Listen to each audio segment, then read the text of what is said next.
Just think about it. 21 years old.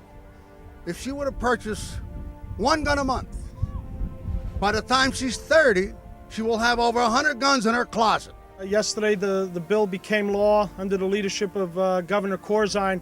And, you know, for those of us here in the inner cities, we know what it takes. Those of us who were born, raised, been here our whole lives, what it takes to turn a city around.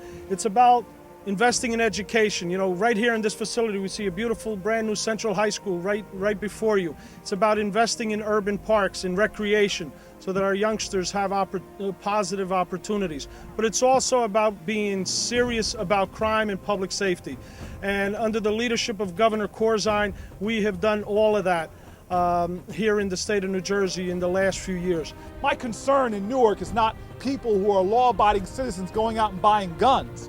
What I want to know in my city is how law-breaking people, how criminals get their hands on guns. We need to prevent people intent with criminal histories, intent on doing evil, from getting guns in their hands. And our governor is now standing up and is going to do what is necessary to prevent that from happening. His comprehensive plan has made Newark the most exceptional city in America for progress, but we are not going to mistake progress for success.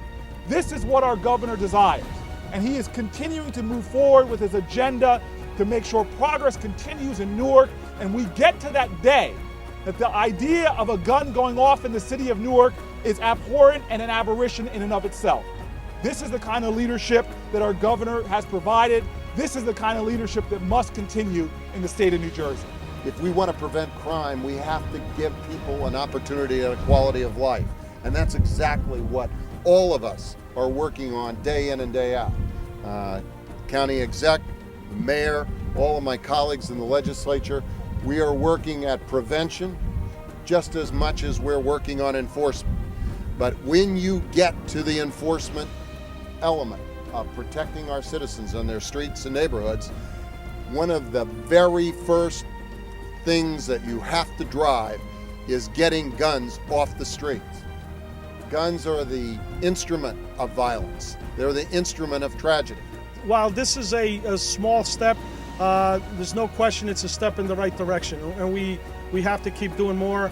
You know, it's really mind-boggling that there was such a fight to pass this. While people may say this is a small step, I think everybody needs to realize we had to fight hard to get this through.